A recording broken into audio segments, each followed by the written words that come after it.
আসসালামু আলাইকুম everyone, welcome to our page Safayet and Faria. আজকে আমি আপনাদের সাথে শেয়ার করব ব্রয়লার মুরগির টুকরো করা রোস্টের রেসিপি।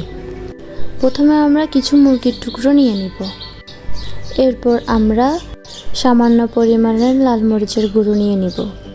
এরপর আমরা স্বাদমতো লবণ দিয়ে দিব। এরপর 1 টেবিল চামচ আদা বাটা এবং 1 টেবিল চামচ রসুন বাটা দিয়ে দিব। এরপর 1 চামচের মতো লেবুর রস দিয়ে ভালো করে মিশিয়ে কিছুক্ষণ রেখে দেব, যাতে করে মশলাগুলো ভালো করে মাংসের ভেতর ঢুকে। ভালো করে মিশিয়ে রেখে দেওয়ার পর একটি পাত্রের মধ্যে তেল দিয়ে দেব। তেলগুলো গরম হয়ে আসলে পাত্রের মধ্যে একটি একটি করে মাংস দিয়ে দেব। তারপর মিডিয়াম আঁচে মাংসগুলো ভেজে নেব। পুরোপুরি ভাজতে হবে না, হালকা ভেজে নেব। পুরোপুরি ভাজলে মাংসগুলো শক্ত হয়ে আসবে, তাই হালকা করে ভেজে নেব যাতে মাংসগুলো সিদ্ধ হয়ে যায়। তারপর সিদ্ধ হয়ে গেলে এক একটা করে নামিয়ে নেব। আমার মাংসগুলো এক একটা করে নামানো অন্য একটি পাত্রে আগে গরম করা তেলগুলো ঢেলে নিব। তারপর আমি 2টি তেজপাতা, 3টি দারচিনি এবং 5-6টি করে এলাচি দিয়ে এবং 2টি পেঁয়াজ কুচি দিয়ে দেব। এগুলোকে ভালো করে নেড়ে চেড়ে নেব যাতে করে পেঁয়াজগুলো হালকা নরম হয়ে আসে। পেঁয়াজগুলো নরম হয়ে এসেছে। এখন আমি আগে থেকে ব্লেন্ডার করা পেঁয়াজ, বাদাম এবং কিশমিশ দিয়ে ভালো করে নেড়ে চেড়ে নেব। এরপর আমি 1 টেবিল চামচ আদা এবং রসুন দিয়ে ভালো করে নেড়ে চেড়ে নেব।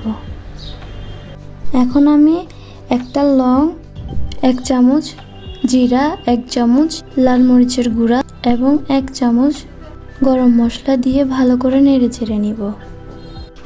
ভালো করে নেড়ে চেড়ে আমি একটু পানি ব্যবহার করব। পানি দেওয়ার পর আমি আবার কিছুক্ষণ নেড়ে চেড়ে নিব। এরপর সামান্য পরিমাণে টমেটো সস ব্যবহার করব।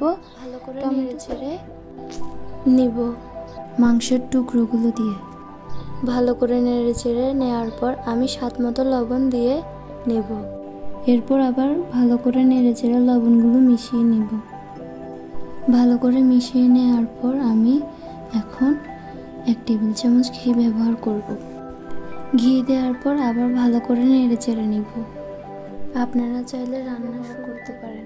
ভালো করে নেড়ে চেড়ে নেওয়ার পর আমি এখন সিদ্ধ করা দুধ ব্যবহার করব।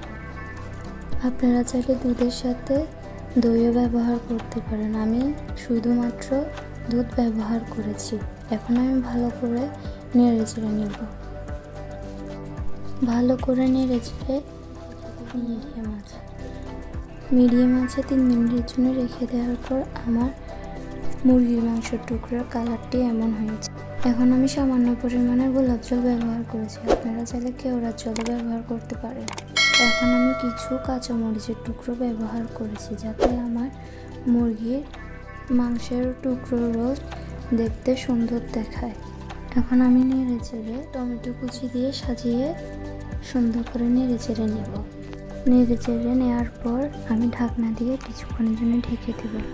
এরপর আমি নামিয়ে সুন্দর করে সাজিয়ে নেব।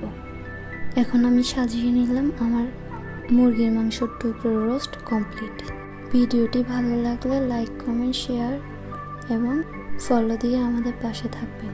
এবং এতক্ষণ ভিডিওটা দেখার জন্য আপনাদের সবাইকে ধন্যবাদ।